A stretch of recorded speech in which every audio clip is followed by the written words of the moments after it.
আপনাকে কিনে পড়তে হবে। আপনি চাইলে আপনার সন্তানকে পড়াতে হলে সেটা কিনতে হবে আপনাকে। প্রাইভেটের পকেট থেকে একটা টাকাও যাবে না। শতকরা 15 ভাগ নাকি দিতে হবে বৈদেশিক ঋণ পরিশোধ করতে। বৈদেশিক ঋণগুলো হাসিনা আমলেও নিয়েছিল, বর্তমান সময়েও তারা নিয়ে যাচ্ছে। এটা এক্ষুনি বাতিল করতে হবে। শিক্ষা কোনো পণ্য নয়, শিক্ষা আমার অধিকার।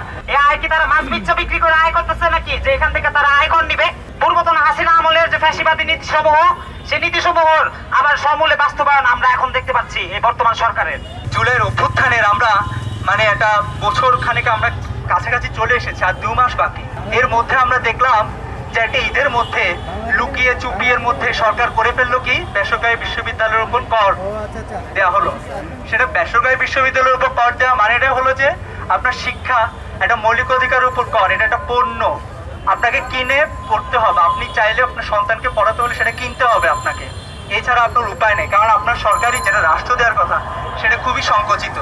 অবিলম্বে বলতে চাই যে এই মুহূর্তে বেসরকারি বিশ্ববিদ্যালয়ের উপর যে 15% করটা দেওয়া হলো, এটা এক্ষুনি বাতিল করতে হবে। শিক্ষা কোনো পণ্য নয়, শিক্ষা আমার অধিকার। একটা সময় ছিল যে শিক্ষাটা বেসরকারি বিশ্ববিদ্যালয়ে যারা পড়বে তারা ছিল একটা সময় কথা ছিল তারা একটু বড় লোকের ছেলেপেলেরা পড়তো। সরকারি শিক্ষা প্রতিষ্ঠানগুলো এত কমতে কমতে বেসরকারি আপনাকে না পারতো ওখানে যেতেই হবে। বেসরকারি শিক্ষা প্রতিষ্ঠানগুলো তো আমাদের এখানে মধ্যবিত্ত এবং না পারতো আমাদের নিম্নবিত্ত যে পরিবারগুলো, বাবা মা তার সর্বোচ্চটুকু দিয়ে তার সন্তানকে পড়ায়, এতটুকু একটু আশা যে আমার সন্তানটা কিছু করতে পারবে। আমরা এই নয়া উদারবাদী নীতির আমরা সফল হতে দিব না। বেসরকারি বিশ্ববিদ্যালয়ের যে শিক্ষা, আমাদের যে সকলের যে শিক্ষা, এটাকে আমরা পণ্যায়ন হতে দিব না। বেসরকারি বিশ্ববিদ্যালয়গুলো একটি অলাভজনক প্রতিষ্ঠান, অথচ তারা নাকি এখান থেকে আয়কর নিতে চায়।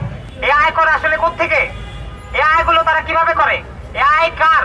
এই আয় কি তারা মাছ বিচ্ছা বিক্রি করে আয় করতেছে নাকি, যে এখান থেকে তারা আয়কর নিবে? শিক্ষা তোমার জনগণের মৌলিক অধিকার, সেখান থেকে আয়কর নেওয়ার কোনো প্রশ্নই আসে না। পূর্বতন হাসিনা আমলের যে ফ্যাসিবাদী নীতিসমূহ, সেই নীতিসমূহর আবার সমূলে বাস্তবায়ন আমরা এখন দেখতে পাচ্ছি এই বর্তমান সরকারের।